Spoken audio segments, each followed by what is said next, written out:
Hi everyone, welcome back to How To Tuesday. When we're not teaching you how to work with fabric or yarn, well, we're reading about fabric and yarn. So this week I'd like to share with you a great book that we found last spring called Extra Yarn by Mac Barnett. On a cold afternoon in a cold little town, where everywhere you looked was either the white of snow or the black of soot from chimneys, Annabelle found a box filled with yarn of every color. So she went home and knit herself a sweater, and when Annabelle was done, she had some extra yarn. So she knit a sweater for Mars too, but there was still extra yarn. And when Annabelle and Mars went for a walk, Nate pointed and laughed and said, "You two look ridiculous." "You're just jealous," said Annabelle. "No, I'm not," said Nate. But it turned out he was. And even after she'd made a sweater for Nate and his dog and for herself and for Mars, she still had extra yarn. At school, Annabelle's classmates could not stop talking about her sweater. "Quiet!" shouted Mr. Norman. "Quiet, everyone! Annabelle, that sweater of yours is a terrible distraction. I cannot teach with everyone turning to look around at you." "Then I'll knit one for everyone," Annabelle said, "so they won't have to turn around." "Impossible," said Mr. Norman. "You can't." But it turned out she could. And she did. Even for Mr. Norman. And when she was done, Annabelle still had extra yarn. So she knit sweaters for her mom and her dad, for Mr. Pendleton and Mrs. Pendleton, for Dr. Palmer, and for little Louis.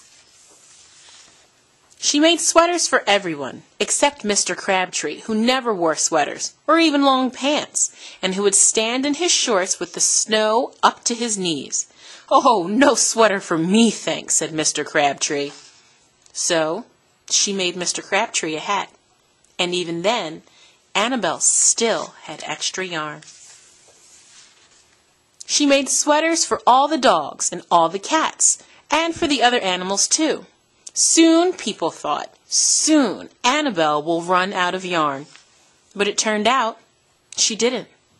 So Annabelle made sweaters for things that didn't even wear sweaters. Things began to change in that little town. News spread of this remarkable girl who never ran out of yarn, and people came to visit from around the world to see all of the sweaters and to shake Annabelle's hand. One day, an archduke who was very fond of clothes sailed across the sea and demanded to see Annabelle.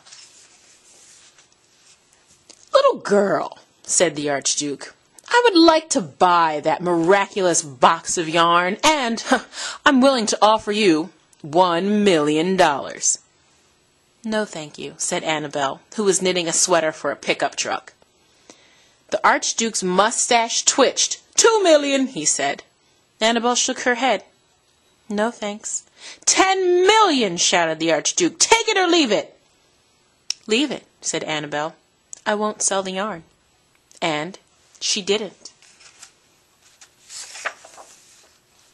So, that night, the archduke hired 3 robbers to break into Annabelle's house, and they stole the box and took it to the archduke, who set off across the snow and sailed over the sea.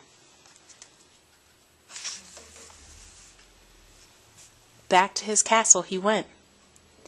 The archduke put on his favorite song and sat in his best chair. Then he took out the box and lifted its lid. He looked inside. His mustache quivered, it shivered, it trembled. The archduke hurled the box out of the window and shouted, "Little girl, I curse you with my family's curse. You will never be happy again."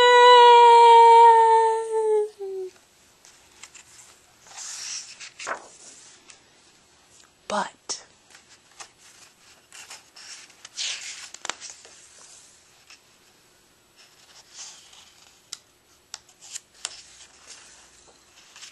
it turned out that she was. The end.